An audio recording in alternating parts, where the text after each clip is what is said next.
Bom, pessoal, então agora passo a palavra finalmente ao professor Gerson Baniwa. É uma honra, né, a gente ter esse grupo aqui, assim, um grupo que foi tão atuante, né, em toda essa história da educação escolar indígena, né, o Gerson, a Rita, o Alberto, o professor Antônio Hilário, né, e é isso, né, estamos muito satisfeitos de poder proporcionar esse momento aí para vocês, jovens estudantes indígenas. Vamos lá, Gerson. Bom, vamos lá, Ingrid, boa noite a todos e a todas, cumprimentar os colegas, membros do POU, também os parentes, né, estudantes indígenas, bolsistas, que tenham todos, agora eu acho que já praticamente caminhando para quase tudo boa noite, né, faltando 10 minutos para boa noite para alguns que estão nos estados com uma hora a menos. Bom, eu sou professor, então, Gerson Baniwa, até um mês atrás era professor da Universidade Federal do Amazonas. A partir do dia 4 de abril, portanto, esse mês, já estou como professor do quadro da Universidade de Brasília, no departamento de antropologia. E, bom, eu também tenho maior satisfação de estar aqui, também contribuindo com esse programa tão importante, People. E falar das cotas também é uma coisa que, para mim, é uma satisfação, porque, vejam, a lei foi aprovada em 2012, né? Eu entrei no Ministério da Educação para trabalhar na coordenação de educação escolar indígena em 2006, 2007. Portanto, acompanhei aquela fase dura, né, da batalha pela aprovação. Eu pude acompanhar várias vezes a ida do secretário da SECAD, na época, André Lázaro, né, nas longas batalhas no Congresso Nacional. Era quase sempre ele que representava o ministro, né, da Educação nesse período. Então, pude acompanhar de perto essa batalha. Claro, foi aprovado exatamente um ano depois da minha saída da Coordenação de Educação Escolar Indígena, e comemorando já no Amazonas, do meu estado. Vamos lá. Então, bom, em primeiro lugar, eu queria dizer que falar das cotas, da lei das cotas especificamente, não dá para não situar o contexto da construção da lei, da sua aprovação, inclusive da sua implementação. Se a gente for olhar só a lei em si, parece que fica faltando muita coisa, né? Porque eu acho que assim, a principal função da lei das cotas foi inspiração, né? Foi motivação, que já para dizer que acho que a maioria dos estudantes indígenas do ensino superior hoje não entraram pelas cotas, não é?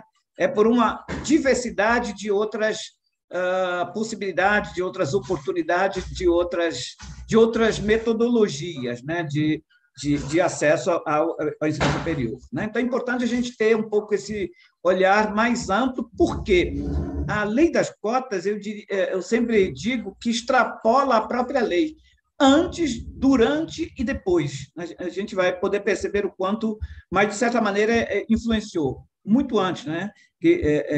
A lei levou 13 anos, né, de intenso debate, de intensa batalha, inclusive jurídica, para ser aprovado. E nesses 13 anos, até ser aprovado, influenciou muito, né? Inclusive várias ações afirmativas que foram instaladas e implementadas muito antes, consideravelmente bem antes da aprovação da lei, portanto, do vigor da lei. Bom, vamos lá. O primeiro aspecto, então, é bom olharmos, né, estou chamando aqui de antecedentes históricos. Primeiro, um antecedente importante, sem dúvida, são as mobilizações e lutas por direitos humanos no mundo pós-guerra, né? Segunda Guerra Mundial, em que muitos segmentos da sociedade brasileira e do mundo, né, se engajaram, cansado, né, da violência, do horror, da tragédia da Segunda Guerra Mundial. Não é? Muitos países, a humanidade, né, praticamente se mobilizou, pelo menos a parcela importante da humanidade se mobilizou, e aqui no Brasil não foi diferente, né?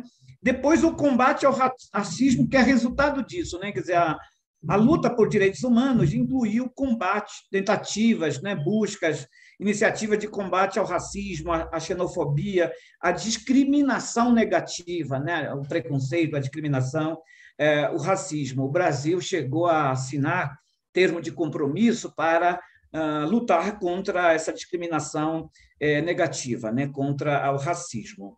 Por conta disso, ao longo do tempo, o Brasil também foi aderindo e construindo uma agenda política muito mais sensível, muito mais em defesa da diversidade, uma agenda pró-diversidade, essa discussão da inclusão, né? Como incluir segmentos sociais, segmentos étnicos, segmentos raciais historicamente excluídos, marginalizados e assim por diante, né? Claro que no Brasil também esse debate veio no processo de redemocratização do Brasil, né? Passado o período difícil da ditadura, então a sociedade toda se mobilizou para defender esses valores, esses princípios que foram muito caros, né? Foram muito, de certa maneira, perseguidos, né? no período da ditadura, dos governos militares. E, sem dúvida nenhuma, né? Esse processo todo ganha forma, ganha, inclusive, espaço mais sistêmico, mais institucional no Brasil, com a aprovação da Constituição de 1988, né? Que a Constituição deixa muito claro o novo caráter do Brasil, né? Da sociedade brasileira, sobretudo do Estado brasileiro, né? Que somos basicamente, eu diria, por meio de algumas palavras que todos nós já aprendemos a falar, até decoradamente, né? A ideia do Brasil pluricultural, do Brasil pluriétnico, né? Do Brasil e de perspectivas interculturais, né? A interculturalidade vem no bojo desse debate em defesa dos direitos humanos, sobretudo na promoção da diversidade humana no mundo.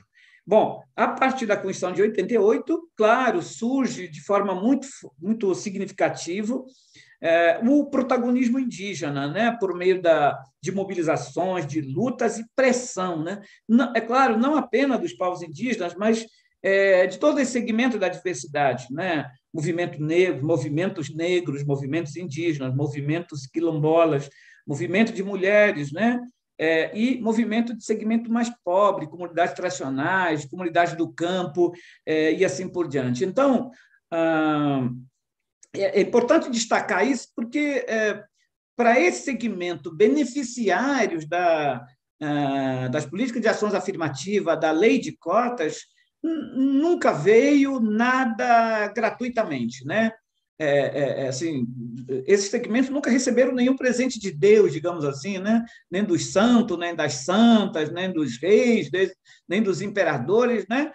As conquistas foram mesmo na base da luta e de muita luta. É importante, nesses aspectos precedentes, deixar isso muito claro, né?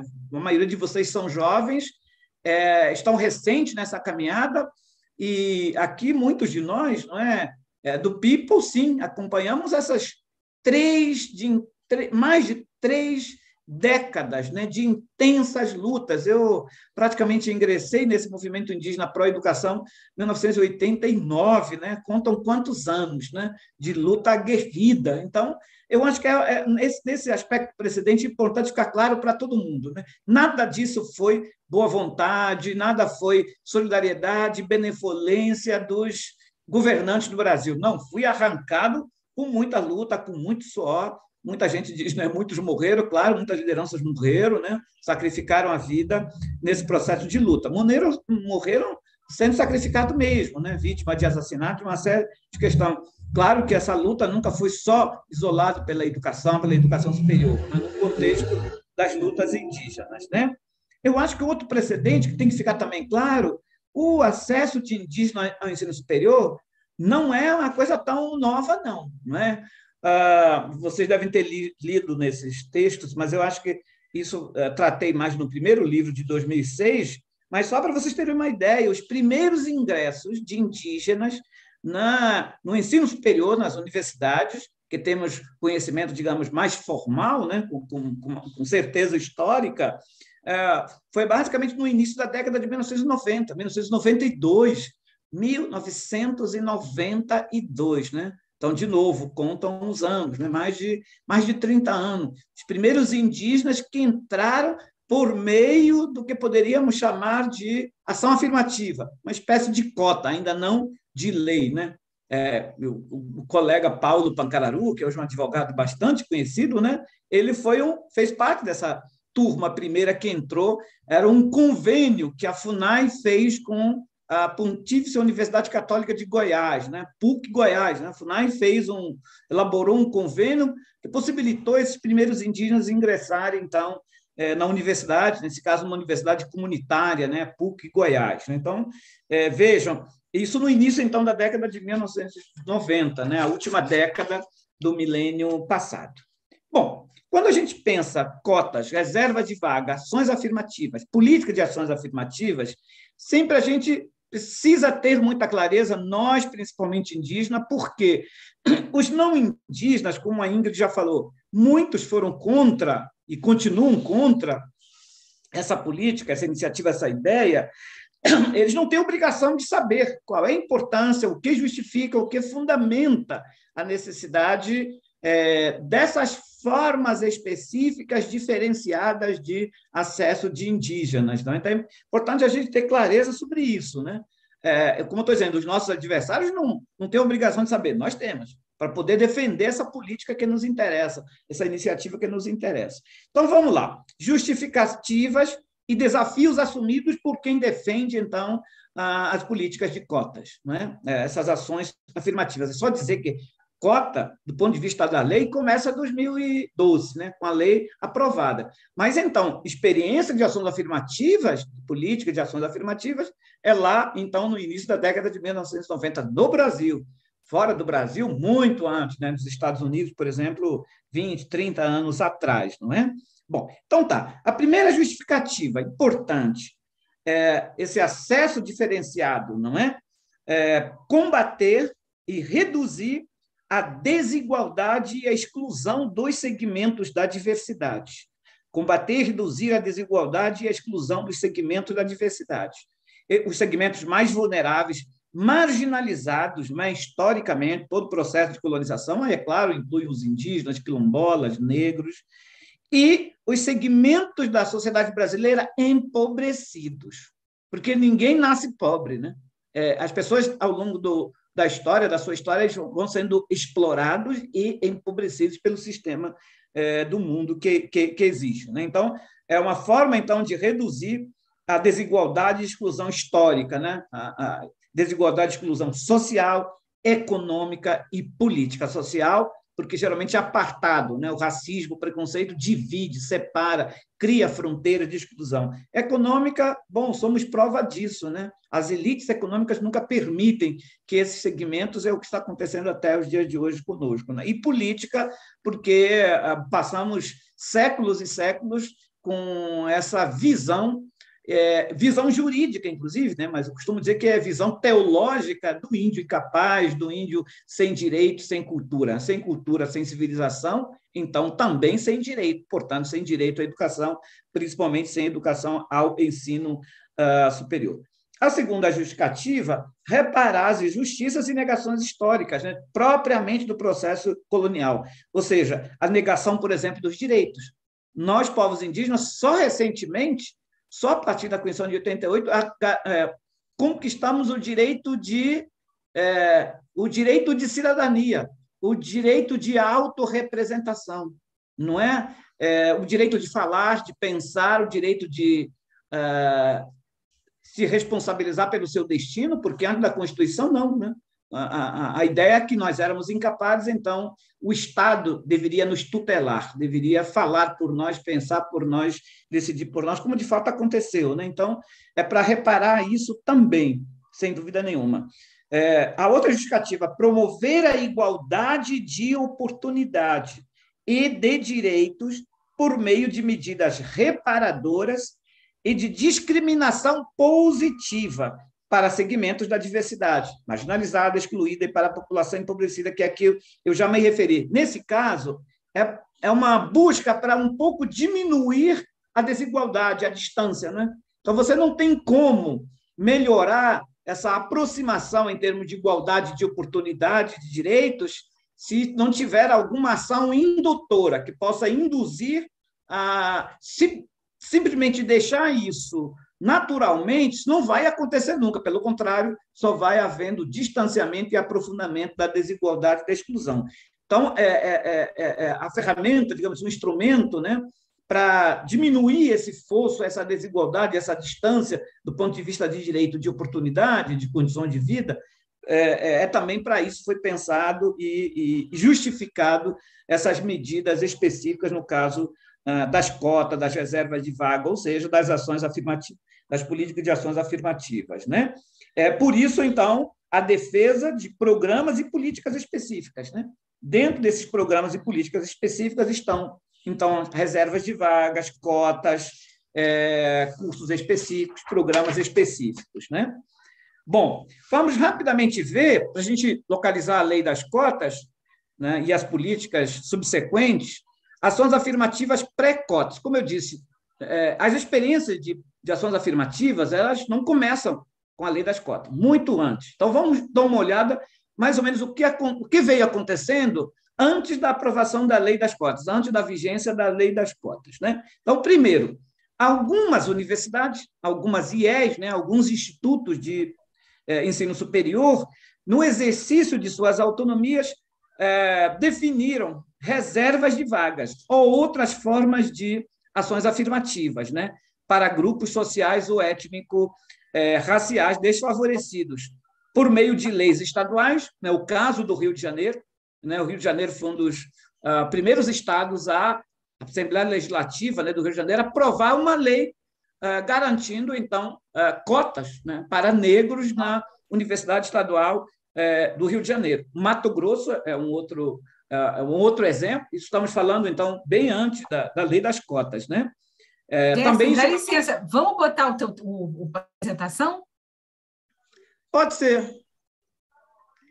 Tá, Andressa, você pode colocar, pode continuando, a Andressa vai colocando. Isso, né? Então, Rio de Janeiro, Mato Grosso, Bahia e Paraná foram os estados pioneiros. O Amazonas também, né? Depois teve também, o estado do Amazonas também aprovou uma lei assegurando, né, reservas de vagas, inclusive no caso do Amazonas, da Bahia, especificamente também para indígenas, porque no Rio de Janeiro não incluía os indígenas no começo, só na segunda fase os indígenas foram incluídos, né? Mas no caso do Mato Grosso, do Amazonas e do Paraná, as leis estaduais já incluíam o acesso de indígenas, né? Então, por meio de leis estaduais e municipais ou por deliberações dos conselhos universitários. Então, as universidades, usando, né, a autonomia que elas têm, os seus conselhos superiores também aprovaram normas, medidas para acesso, né, diferenciado a indígenas e outros segmentos, né?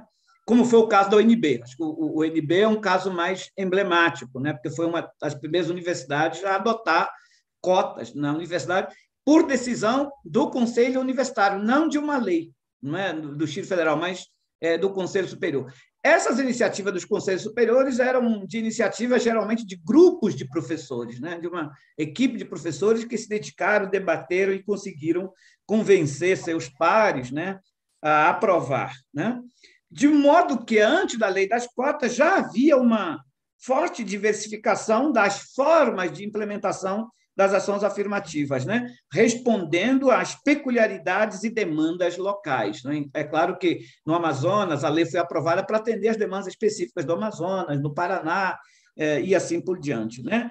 Portanto, iniciativas diversificadas de grupos de docentes e grupos, né, de afro-brasileiros e de indígenas que foram, de certa maneira, pressionando, né, para que essas primeiras iniciativas ocorressem.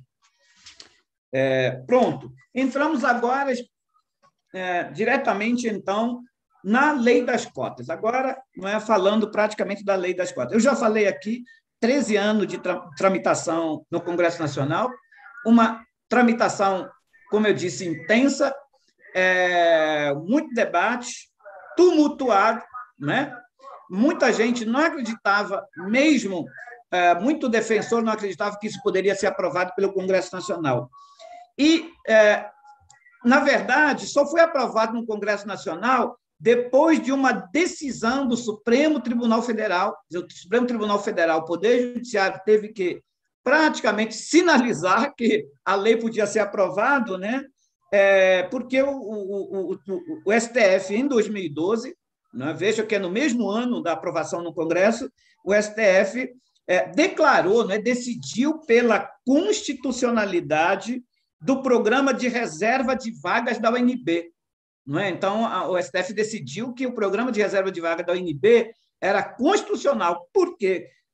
Declarou, por que decidiu? Porque um partido político, né, que nem existe mais hoje com esse nome, o DEM, Democratas, né? Então, quem é democrata, quem diz democrata, aí já viu, né? Quem foi, que hoje faz parte do novo partido, que é a União Brasil, né? O partido DEM, Democratas, havia questionado esse programa da UNB, né? Programa de cotas, né? Argumentando que era inconstitucional, porque o DEM estava defendendo a bendita meritocracia, né? Então, o partido questionou isso no Supremo Tribunal Federal e, em 2012, o Supremo praticamente aprovou a constitucionalidade do programa da ONB. Vejam, imediatamente o Congresso põe em marcha o projeto de lei das cotas e é aprovado no mesmo ano, meses depois, né? Olha só que coisa interessante. Claro, tudo isso é em base a muita pressão, como eu já disse, né? E nesse processo, gente, houve, claro, intensa participação e pressão dos segmentos, e aí é bom que a gente seja justo, principalmente dos negros. Nós, indígenas, participamos, mas não com a mesma intensidade dos negros, né? Inclusive, muitos negros, aqueles mais radicais, né, criticam, os índios só foram a reboque, ganharam, né, o direito às cotas da luta que nós fizemos. Na verdade, a verdade é que, de fato, eles, de forma mais intensa, fizeram essa luta, mas nós não ficamos fora, nós participamos, nós acompanhamos, muitos momentos fizemos parte, né, também dessa luta. Bom, o que a lei, né, acho que boa parte até a Ingrid já falou, o que a lei estabelece, né? Não é muito complicado a gente entender, não é simples. Agora, a repercussão da lei, como eu disse, é muito grande e para além dela própria, para além do campo que a lei definiu, né? Primeiro, a lei das cotas estabelece a obrigatoriedade da reserva de vagas nas universidades e institutos federais. Isso foi uma pena, né? Poderia ter ido mais além, mas só vale para as universidades e institutos federais, né? Então, obrigatoriedade de reservas de vaga nessas universidades e institutos federais, combinando frequência à escola pública, então, para aqueles que estudaram a educação básica na escola pública, com renda e cor. Então, entram aqueles que eu falei dos segmentos empobrecidos. E, no quesito cor, entram exatamente os indígenas, negros, quilombolas e assim por diante. Então, é isso que praticamente a lei estabelece. Agora, como é que a lei detalha isso? Na verdade, algum desses detalhamentos foi o Ministério da Educação que depois publicou uma portaria regulamentando, né, detalhando melhor o que estava estabelecido na lei das cotas. Primeiro, determina que em 4 anos, né, veja, de 2000 até 2016, essas universidades, né, federais e os institutos federais deveriam reservar 50% de vagas, das vagas, né, para estudante oriundo de escolas públicas, com subcotas para estudantes de baixa renda. E pretos, pardos e indígenas, né? Sendo que o primeiro ano, 2013, já essas universidades teriam que reservar 12,5%, até o 4º ano alcançar 50%. Ok. Especificamente com relação à subcota racial, né, isso que interessa aos indígenas, né, deveria ser requerida, né, para que o indígena tenha acesso a essas cotas, requerida a autodeclaração, né, e o número de vagas calculado pela soma dos 3 grupos, pretos, pardos e indígenas, né? Então, o percentual era pelo critério cor. E essas vagas voltadas para os estudantes, para os candidatos, né, desse setor de cor, indígena, quilombolas, pardos e negros, né, teriam que dividir essas vagas. Inclusive, é uma das críticas que eu faço à lei em si, não é? Porque aí eu acho que a gente perdeu bastante. Então, essas vagas deveriam ser calculadas pela soma dos 3 grupos, pretos, pardos e indígenas, por cada unidade da federação. Então, não é uma coisa nacional, é por estado, por cada unidade da federação, considerando o censo do IBGE. De modo que os candidatos do grupo étnico-racial devem concorrer às mesmas vagas, mas aberto para que as instituições possam, né, no âmbito interno, estabelecer vagas específicas. Alguns casos acontecem, mas muito pouco. E aí, mais ou menos, né, no início da implementação da lei das cotas, a média da população étnico-racial era de 51,17. Então, é esse número que deveria guiar aquela perseguição ao objetivo, né? A meta era alcançar, então, que 50%, né, das vagas deveriam ser reservadas para esse segmento, levando em conta esse percentual de 51,17% da população brasileira, por cento da população brasileira. E aí, rapidamente, a gente vai ver um problema sério, que nunca foi resolvido até hoje, no que diz respeito à população indígena. Porque, veja, o per capita era coeficiente. Mas, veja, você tem muitos estados no Brasil para que um estado pudesse garantir, por exemplo, uma vaga para os indígenas em cada curso da universidade, a população tinha que, pelo menos, alcançar 1%. Não é? A média teria que ser 1%. Acontece que muitos estados não alcançam essa média de 1% no estado. Dá um exemplo, estado do Espírito Santo. Não é? Não chega nem a 0,5%. Então, como é que você vai reservar vaga para indígena? 0,5% significa que você teria uma vaga teria que dividir para 2 indígenas, então teria que dividir um indígena, né, para caber nesse 0,5%, entende? Então, foi uma coisa inconcebível no período. Eu, inclusive, assim que a lei foi promulgada, no dia seguinte eu publiquei um artigo por um jornal aí da Flaxo, sobre isso, né? Já apontando isso. Aliás, eu localizei agora, praticamente já quase entrando aqui, Ingrid, não tinha enviado isso, né? Porque, interessante, essa publicação foi nos meses seguintes da publicação da Lei das Cotas, um artigo sobre isso. Então, essa é uma das questões. Bom, balanço da implementação da Lei das Cotas, 10 anos, né? Agora, 2022, mas como estou ali na tela, vocês podem ver, 10 anos, né, da Lei das Cotas, mas são mais de 2 décadas das políticas de ações afirmativas. Como eu disse, não dá muito para separar, não é? 10 anos de cota, da lei das cotas, na verdade, mas são 20 anos das cotas. Né? Porque uma coisa é a lei, que foi aprovada em 2012, mas, quando a lei foi aprovada, o Brasil já tinha mais de 10 anos de experiência com cotas. Como eu disse, estabelecidas, né, a nível dos estados, até de municípios, né?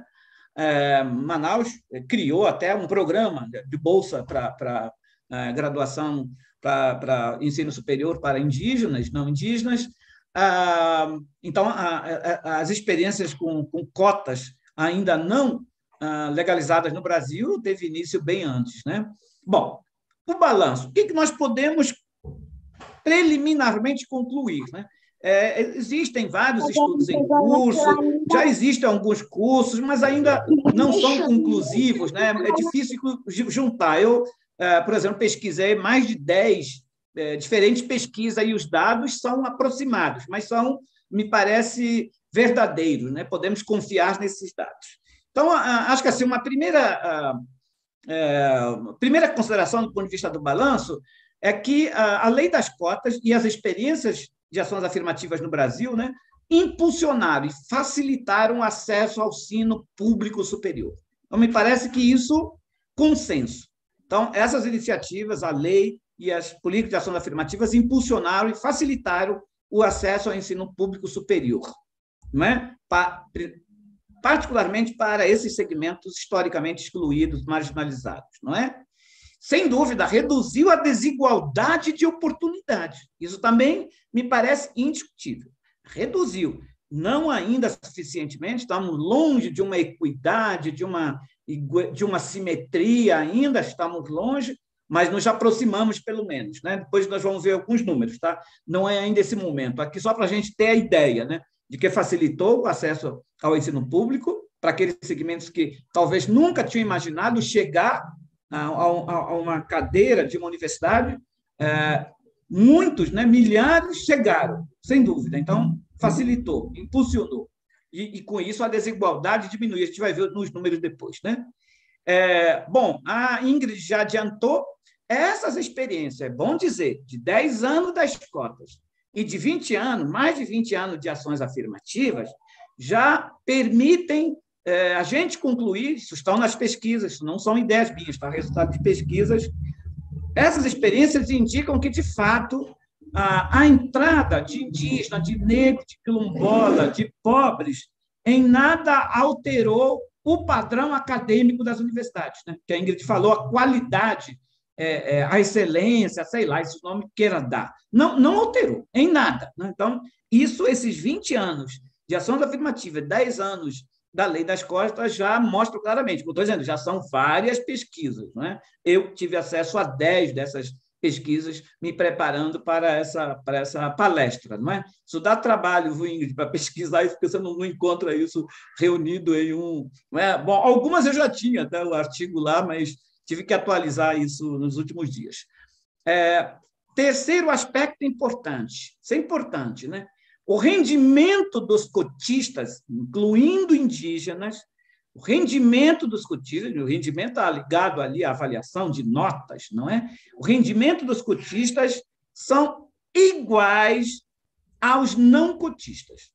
Iguais. Não dá para dizer que é superior, não, são superiores, não. Existem variações de pequenas diferenças, mas diferenças absolutamente insignificantes, alguns milésimos para cá, milésimos para lá. Só para, inclusive, ter uma curiosidade nessas pesquisas que eu identifiquei, né? Isso, inclusive, eu não sabia. Por exemplo, nos cursos das humanas, curiosamente, os estudantes indígenas até que se dão bem, mas o rendimento é um pouquinho inferior aos dos não cotistas. Mas, ao contrário, em alguns estados, em algumas regiões do Brasil, tive acesso a uma pesquisa feita por região do Brasil, em algumas regiões, curiosamente, alunos indígenas, alunos cotistas, tiveram rendimento levemente melhor do que o dos não índios. Olha que curioso, né? Então, há a possibilidade dos indígenas terem melhores médicos do que os dos não indígenas, viu, Ingrid? Não é? É interessante essa pesquisa. Não é? Se nas humanas e sociais os indígenas levemente menor, mas em alguns cursos, então, como medicina e exatas, não é? Os indígenas foram até melhores em termos de rendimento. É interessante isso. Bom, depois, se alguém tiver interesse, eu posso disponibilizar esse material, né? Essas pesquisas. Tá? Eu nem coloquei aqui por razão de tempo mesmo. A vida da gente é uma loucura. Bom, agora, fica muito evidente, isso todas as pesquisas indicam, é unanimidade nas pesquisas, o melhor desempenho dos indígenas e cotistas no quesito evasão. Em todas as pesquisas, os indígenas estão melhores, né? Então, a evasão está menor entre os indígenas. Isso não é um detalhe insignificante, é importante, né? Vários desses pesquisadores concluem dizendo o seguinte: os cotistas, inclusive indígenas, superam as suas limitações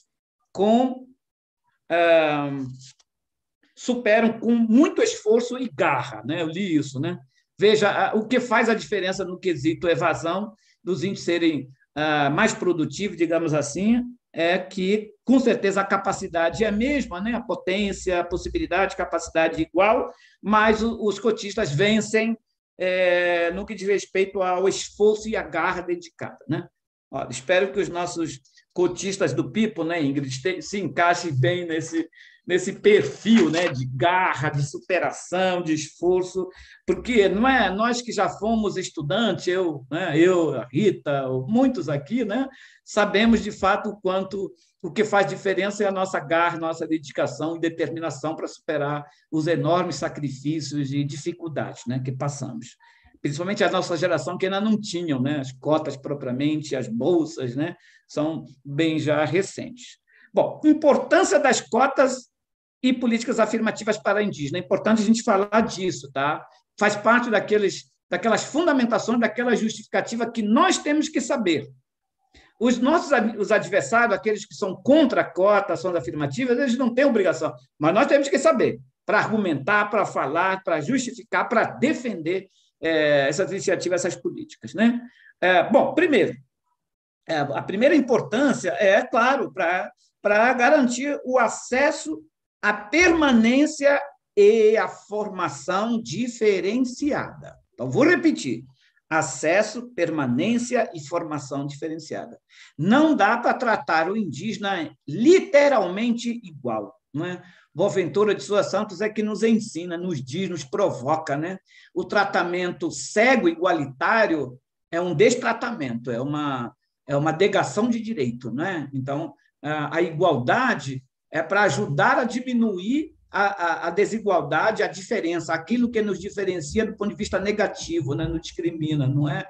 Agora, a igualdade não pode ser homogeneizar, não pode ser colocar todo mundo no mesmo saco, porque isso destrói as nossas diferenças culturais e, inclusive, os nossos futuro e assim por diante. Né? Então, por isso, o acesso à permanência e à formação de indígena tem que ser diferenciada. E eu estou falando aqui de formação, porque eu acho que a gente ainda não chegou lá, não. Eu acho que a cota nos trouxe até o acesso.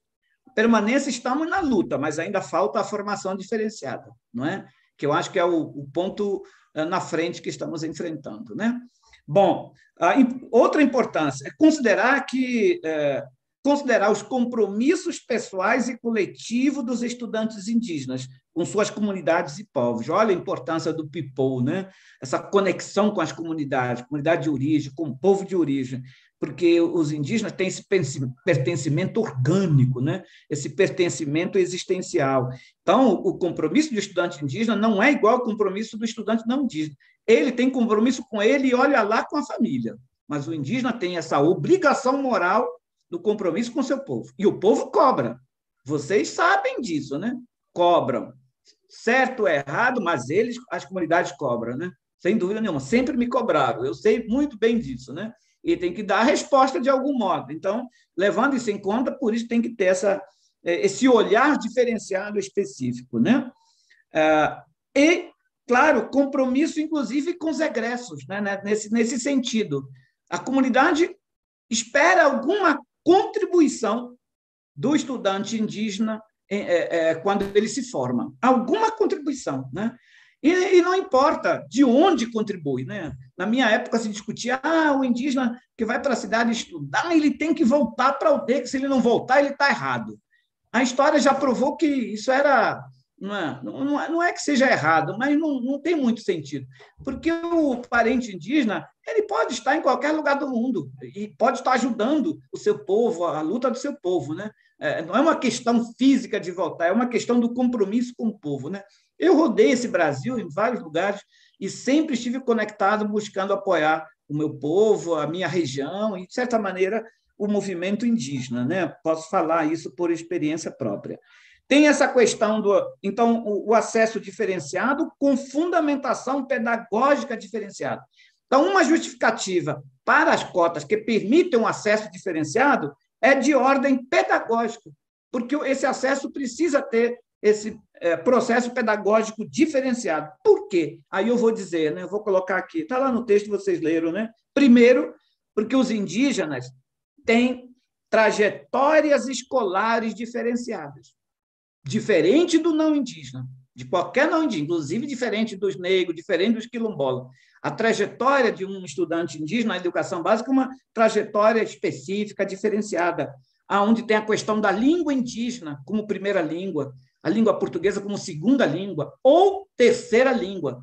Para mim, por exemplo, quando eu era jovem na educação básica, a língua portuguesa era a terceira língua, porque a língua da minha mãe era o Iengatu, primeiro aprendi a falar, a língua do meu pai era o Banil, então eu me dava com duas línguas, lidava com duas línguas. Então, a língua portuguesa já era a terceira. Então, isso já torna a trajetória em si diferenciada e que no acesso ao ensino superior tem que ser levado em conta. Currículo diferenciado.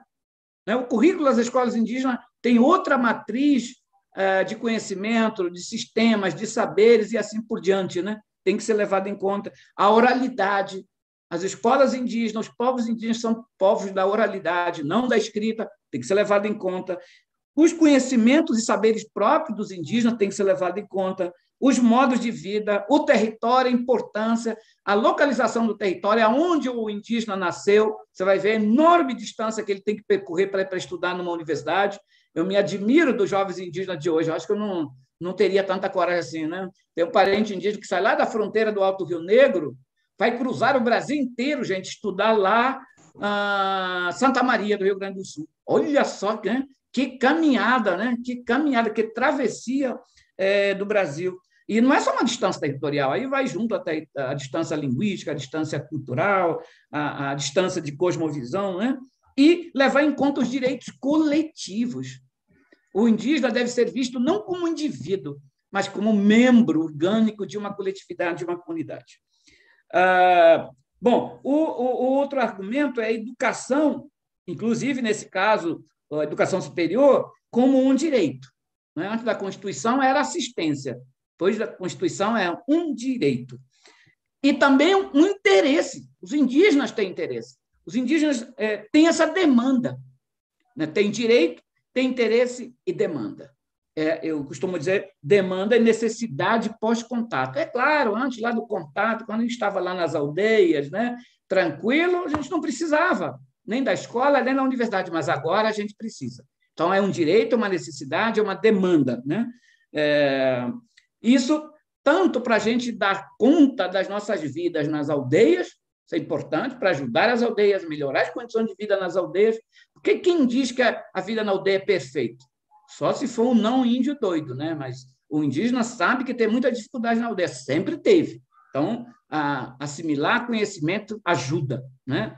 Ajuda. Mas também para a gente ter acesso livre, como cidadão, ao mundo. Não é só ao município, ao Estado, ao Brasil, ao mundo. Mas tem quantos parentes indígenas nesse momento nos Estados Unidos, na ONU, Genebra? Agora tem parente de Yanomami que foi deixado no aeroporto no outro dia, vai passar 40 dias na Europa, gente, entende? Então, para essa interação, precisa dessa formação, da educação básica, inclusive da educação superior. Ou seja, aquele argumento que tem que dizer para aqueles que são, não, o índio não precisa, para que universidade para índio? Ele está lá no mato, ele é um bicho. Tudo isso que eu estou falando é exatamente para argumentar a importância e a necessidade da ação afirmativa e das cotas, né? Levar em conta, então, essa interação com a sociedade nacional e global, e considerando os novos planos de vida dos povos indígenas, que não são aqueles planos antigos de aldeia, simplesmente, né? Agora são planos, sei lá, futuras, né? Poderíamos chamar planos de vida interculturais. Os indígenas não estão mais isolados em suas aldeias, em suas etnias. Eles fazem parte do mundo, interagem com o mundo. Então, tem que pensar e construir esses planos interculturais globais, né, para lidar com o mundo. Não tem para onde fugir, não tem para onde fugir. Né? Querer pensar de outra forma é um preconceito, uma discriminação. Agora, com relação a isso, tudo isso aqui, gente, é amparado pela Constituição. Isso é muito importante. Tudo isso aqui que eu falei, não, isso é invenção dos índios. Não é. Isso é um direito que está na Constituição. Nada do que eu falei aqui é capricho de indígena. Não. Isso aqui está garantido na Constituição.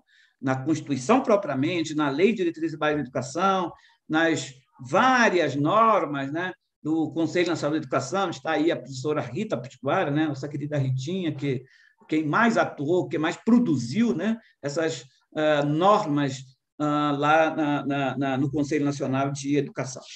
Bom, deixa eu acelerar um pouco aqui.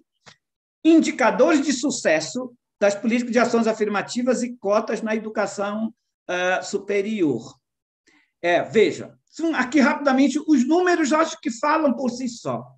Eu tinha até um mapazinho aqui, aliás, eu até tinha batido uma foto de um mapinha, né? Eu até mandei isso para a Ingrid, mas acho que esqueci de avisar ela para colocar na tela depois, mas não precisa, já está aqui. Vejam, os números indicam. Olha, em 2004, seguem esse raciocínio, isso é muito importante. Quem me conhece, eu sou bem empolgado, bem otimista com essa questão da educação escolar indígena, né?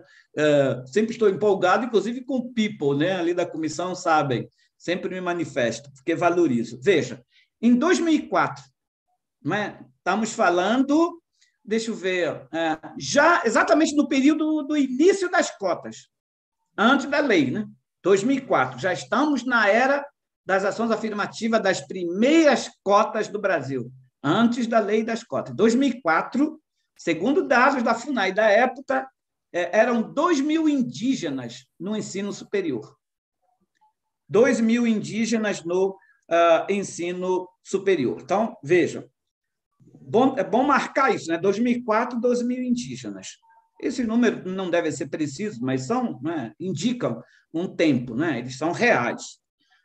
Isso representava, olha, não esqueçam disso também, 2.000 indígenas na universidade, na educação superior, representavam 50% de indígenas no ensino médio. Olha, era tão pouca gente também no ensino médio. Então, não é só a educação superior, né? Veja o ensino médio. 2.000 indígenas na educação superior representavam 50% de indígenas no ensino médio.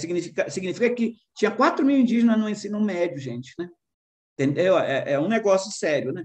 2010, 6 anos depois, 2 anos antes da lei das cotas, 2010, já eram 7.250 estudantes indígenas. Esses já são dados oficiais, né? Já do Ministério da Educação, né? do INEP. 2010, 7.254 estudantes indígenas. Olha como avançamos. 2004, ainda lá no início, né, das cotas, ainda não havia ainda a lei, mas, né, como eu falei aqui, 2010 já eram 7.254. Em 2020, praticamente, um pouquinho menos, 59 e alguma coisa, os dados são meio confusos do próprio Ministério da Educação, já eram 60.000 indígenas. Olha que explosão, né?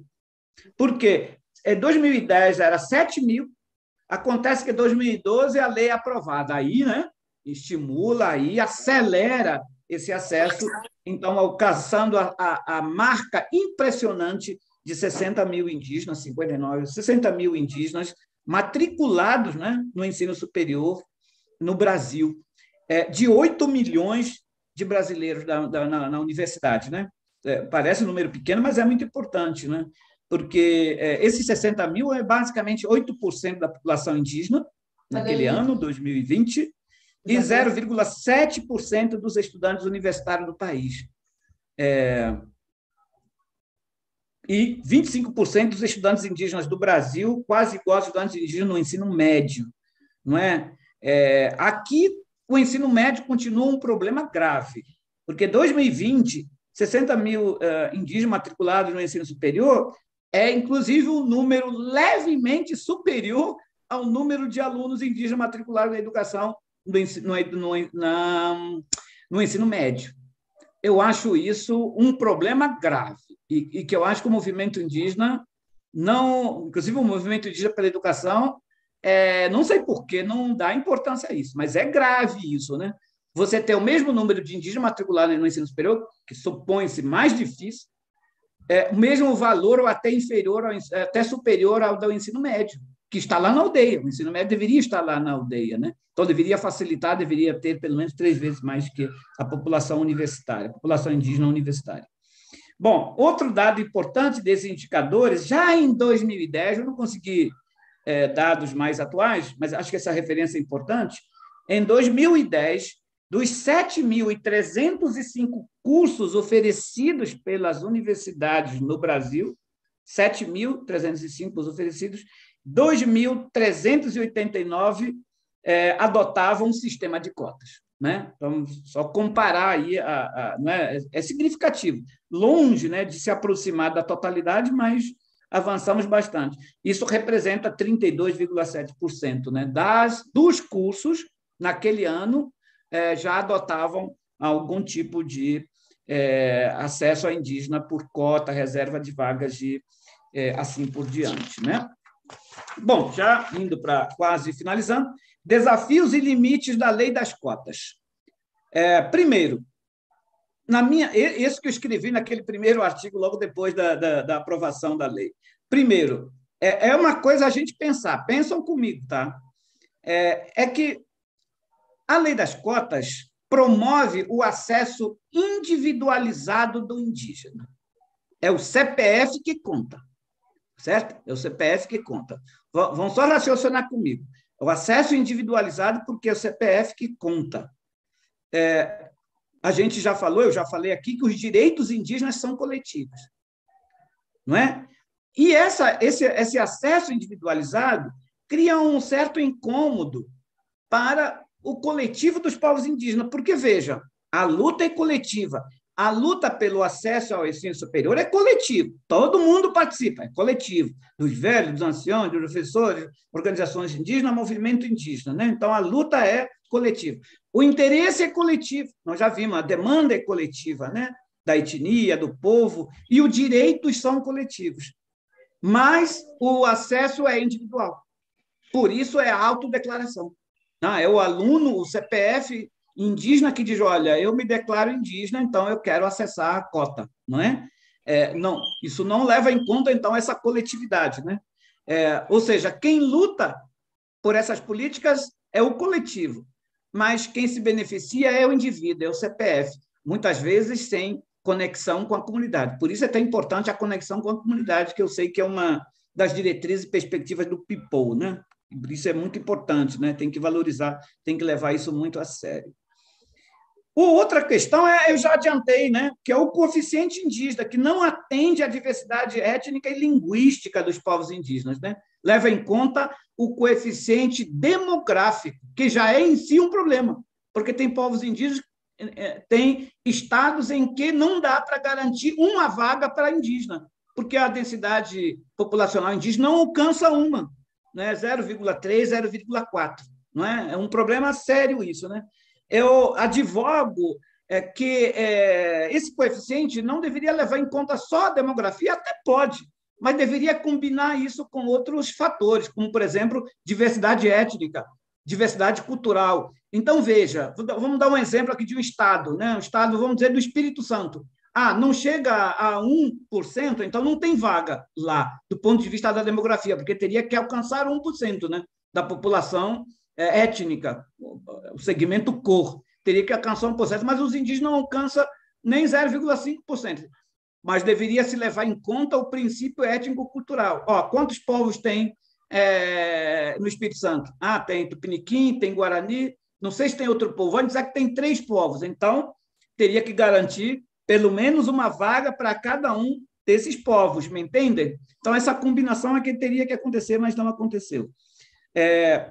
Um outro desafio limite, que é a homogeneização da política para a diversidade, é aquilo que eu falei, né? Parece que a diversidade virou uma pessoa física, né? Uma coisa concreta. Coloca todo mundo nesse saco, a diversidade virou um enorme saco, todo mundo tem que caber aí dentro, né?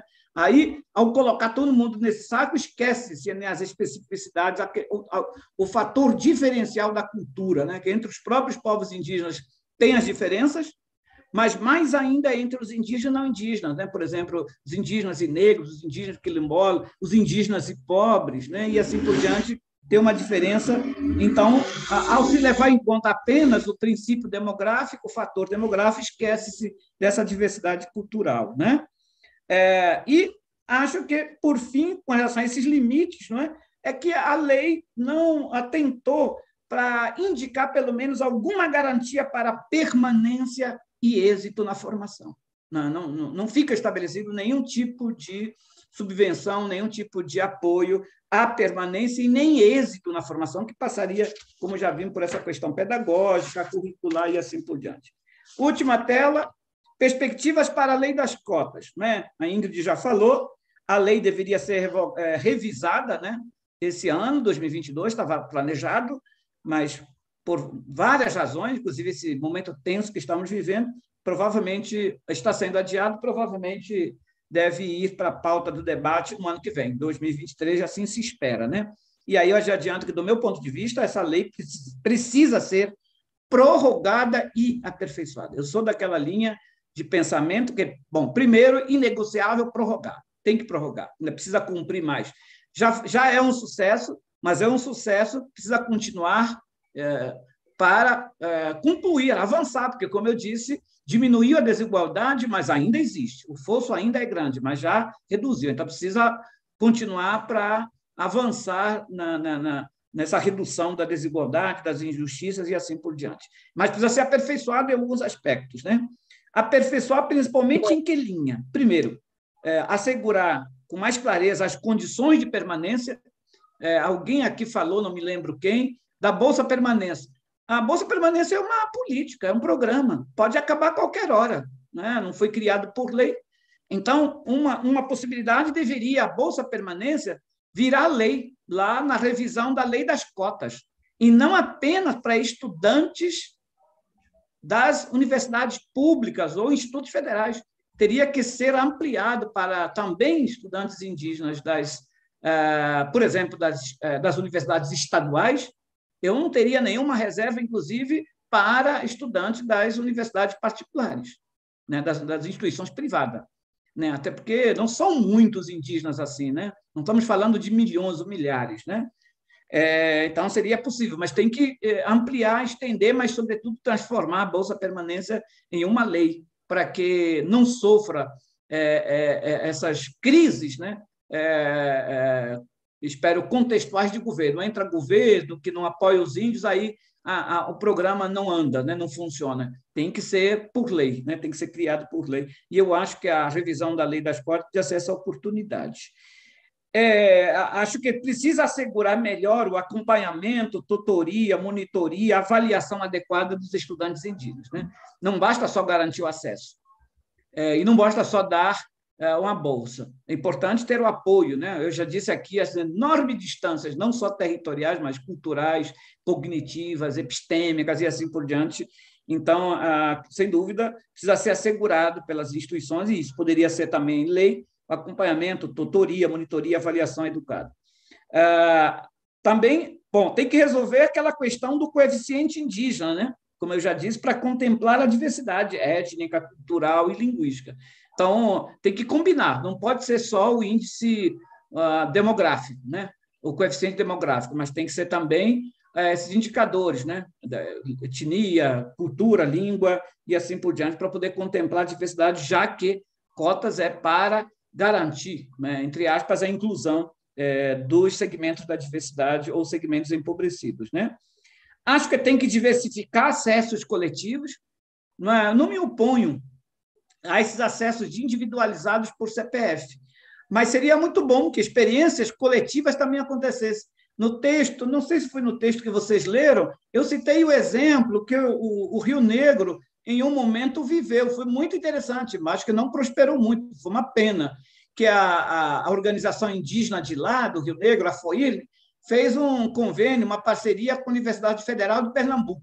Então, a Federal de Pernambuco dizia, olha, por ano tem 2, 3 vagas para indígenas do Alto Rio Negro. Só que não era a Universidade Federal de Pernambuco que selecionava. Quem selecionavam eram os índios do Rio Negro. Era, na verdade, a Organização Indígena do Rio Negro. Era a FOINE, que é a Federação Indígena do Rio Negro, era a FOINE que selecionava os 3 e já mandava 3 selecionados para estudar na Universidade Federal de Pernambuco, né? Então, acho que essas experiências podiam ser interessantes para fazer valer essa ideia de direito coletivo, projeto coletivo, de pertencimento ético e pertencimento coletivo, né? Para não ficar apenas essa modalidade individualizada de autodeclaração de CPF, como aqui eu já disse, né? Não estou negando isso, né? Eu estou dizendo que era importante ter outras experiências. Por último, nessa perspectiva, claro, né? Espero a lei ser prorrogada no ano que vem, aperfeiçoada, e, inclusive, para ajudar, não é? a nós, indígenas, agora avançar e marchar para a pós-graduação, né? Que também já avançou bastante, né? Já tem cotas e vagas em muitos cursos de pós-graduação, já tem um número significativo. Isso não tive tempo, né? nem acho que era necessário trazer aqui, não se trataria disso, mas existem já muitos programas. No artigo, até tem uns 3, 4 anos atrás, fiz um levantamento das universidades que já tinham cotas, né, reservas de vagas em curso de pós-graduação. Mas eu acho que é um novo território que temos que avançar, temos priorizado, né, a graduação, mas, sem dúvida, né, acho que com a lei das cotas e, Carol, com o PIPOL, né, e com outros programas, olha, fortalece esse avançar, né, dar um passo a mais, marchar na direção da pós-graduação com maior força, como já está sendo feito na graduação, né? E concluo dizendo, por conta disso, a importância, diria, estratégica, quase cirúrgica do PIPOL, esse apoio, não um projeto ainda, digamos assim, inicial, mas acho que já vem com uma potência, com uma promessa importante que a gente tem que apostar, acreditar, para abrir caminhos, né? Para mostrar experiências e exemplos bem-sucedidos, né? Experiências bem-sucedidas motiva todo mundo, aumenta a nossa fé, a nossa crença e também a nossa capacidade de lutar para ir avançando nesses direitos de acesso ao ensino superior. Então, era isso. Muito obrigado e obrigado pela atenção e paciência até essas horas.